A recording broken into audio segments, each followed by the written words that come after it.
अब इतने बड़े ओहदे पे बैठे हुए आदमी के साथ वहाँ एक आदमी उठ के, क्योंकि उसने कोशिश की स्टेज पे चढ़ने की, लेकिन पुलिस ने मेरे जो पीएसओ हैं उन्होंने उसको चढ़ने नहीं दिया। तो इसलिए अगर मेरे पीएसओ अलर्ट ना होते तो शायद वो ऊपर चढ़ ही जाता। लेकिन जो वहाँ का एसएचओ है और जो डीएसपी है उनके खिलाफ एक्शन होना चाहिए। मैं उम्मीद करता हूँ उसकी सिक्योरिटी जिस तरीके की होनी चाहिए थी, चेकिंग होनी चाहिए थी, वो नहीं थी। इसलिए पुलिस पे भी वो सवाल, खाली उस लड़के पे सवाल नहीं खड़ा होता, पुलिस पे भी सवाल खड़ा होता है। अब देखते हैं डीजी साहब क्या एक्शन लेते हैं, एलजी साहब, क्योंकि पुलिस एलजी साहब के अंडर है, एलजी साहब क्या एक्शन लेते हैं। कल का ताल्लुक है, कितने रत्ना गुप्ता साहब, कल का ताल्लुक है हमारा, कल टूर था डिस्ट्रिक्ट सांबा का और डिस्ट्रिक्ट कठुआ का, पार्टी का, और मेरे साथ हमारे प्रोविंशियल प्रेसिडेंट जनाब रत्ना गुप्ता साहब, हम दोनों थे।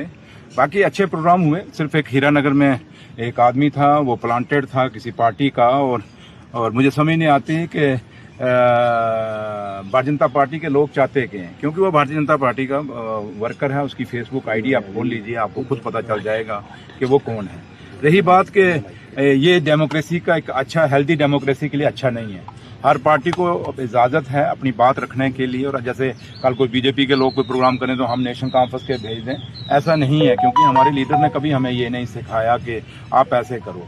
लेकिन ये जो चीज़ें भारतीय जनता पार्टी के लोग जम्मू कश्मीर में करना चाहते हैं और वो लोगों की आवाज़ को दबाने की कोशिश करते हैं, ये अच्छी बात नहीं है। लेकिन अगर ये भारतीय जनता पार्टी का आदमी नहीं है तो मैं बीजेपी के जो प्रदेश अध्यक्ष हैं, मैं उनसे रिक्वेस्ट करूंगा कि ऐसे लोगों के खिलाफ एफआईआर होनी चाहिए, और पुलिस को वैसे भी एक्शन लेना चाहिए, क्योंकि ऑलरेडी पहले भी एक बार बैंकेट हॉल में हमारे कायद और कायदे सानी डॉक्टर फारूक अब्दुल्ला साहब पे हमला हुआ था। आपके सामने गोली चली थी, उसमें मैं और नासिर साहब दोनों साथ में थे, रत्ना गुप्ता साहब भी साथ थे। तो उसमें भी ये ऐसे हुआ था, और वहाँ पे वो हॉल जो था सही सैनिटाइज नहीं किया गया था। उसकी सिक्योरिटी जिस तरीके की होनी चाहिए थी, चेकिंग होनी चाहिए थी, वो नहीं थी। इसलिए पुलिस पे भी वो सवाल, खाली उस लड़के पे सवाल नहीं खड़ा होता, पुलिस पे भी सवाल खड़ा होता है। अब देखते हैं डीजी साहब क्या एक्शन लेते हैं, एलजी साहब, क्योंकि पुलिस एलजी साहब के अंडर है, एलजी साहब क्या एक्शन लेते हैं। और आप लोगों में से कई पत्रकार हैं, जब पीछे मैंने कहा था कि मेरी सिक्योरिटी कम की गई है, तो कई लोग कहते थे कि डिप्टी सीएम को शायद सिक्योरिटी चाहिए। सिक्योरिटी हमें नहीं चाहिए।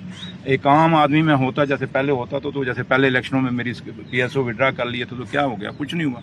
बट आज मैं जम्मू कश्मीर का डिप्टी चीफ मिनिस्टर जब हूँ, तो उस माता रानी की कृपा से तो लोगों ने मुझे जिता के अगर भेजा है, तो जम्मू कश्मीर पुलिस का फर्ज बनता है कि हम लोगों को प्रोटेक्ट करना, और बस वही है। तो इसलिए अब आपको उसको कंडेम करना चाहिए, क्योंकि ये आज एक इतने बड़े ओहदे पे बैठे हुए आदमी के साथ वहाँ एक आदमी उठ के, क्योंकि उसने कोशिश की स्टेज पे चढ़ने की, लेकिन पुलिस ने मेरे जो पीएसओ हैं उन्होंने उसको चढ़ने नहीं दिया।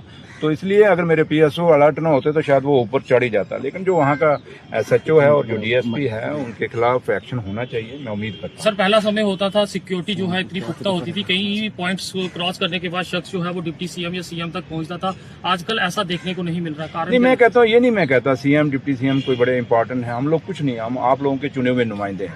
आम शहरी की भी सिक्योरिटी होनी चाहिए, उसको अपनी बात रखने की। अगर आप लोग पत्रकार लोग भी अगर आप बात रखते हैं तो कल आपके ऊपर भी ये चीजें हो सकती हैं। इसलिए हम खाली सीएम या डिप्टी सीएम या एलजी साहब के ऊपर नहीं, बल्कि आम हर वो शहरी जो इस देश में अपनी बात रखना चाहता है, उसको पूरा हक है, और उसके लिए उसको पूरा वो माहौल मिलना चाहिए, वो सिक्योरिटी मिलनी चाहिए। और उम्मीद करते हैं कि ये आइंदा नहीं होगा, एक डिप्टी सीएम के साथ नहीं, बल्कि सीएम के साथ या किसी मिनिस्टर या एमएलए के साथ नहीं, बल्कि आम शहरी के साथ भी नहीं होना चाहिए।